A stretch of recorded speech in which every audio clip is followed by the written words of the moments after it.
শিক্ষার্থীরা আজ আমরা কম বেশি শিখবো, ধারণা দিব। ঠিক আছে, কম বেশি সম্পর্কে ধারণা দেবো। দেখো, ঠিক আছে, এটা কম বেশি সম্পর্কে আমি তোমাদেরকে কি দেব, ধারণা দেব। ওকে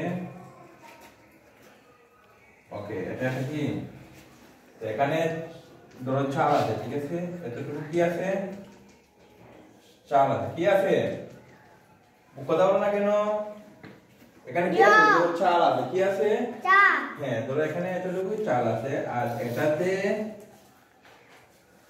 ও চাল আছে, ঠিক আছে, এটাতেও চাল আছে, তবে এটাতে চাল আছে, হ্যাঁ, ওইগুলো সব কি, চাল, ওইগুলো সবগুলা কি, ধরো চাল। হ্যাঁ, ধন্যবাদ। তাহলে এবার বলো তো, কোনটাতে কম চাল আছে, কোনটাতে বেশি চাল আছে? এটাতে কম চাল না বেশি চাল? কম চাল। এটাতে বেশি চাল। তাহলে আমরা পারছি না, তাহলে এটাতে কম আবার এটাতে বেশি চাল আছে, বুঝতে পারছো? ওকে, তাহলে বুঝে থাকলে তোমাদেরকে অনেক অনেক ধন্যবাদ।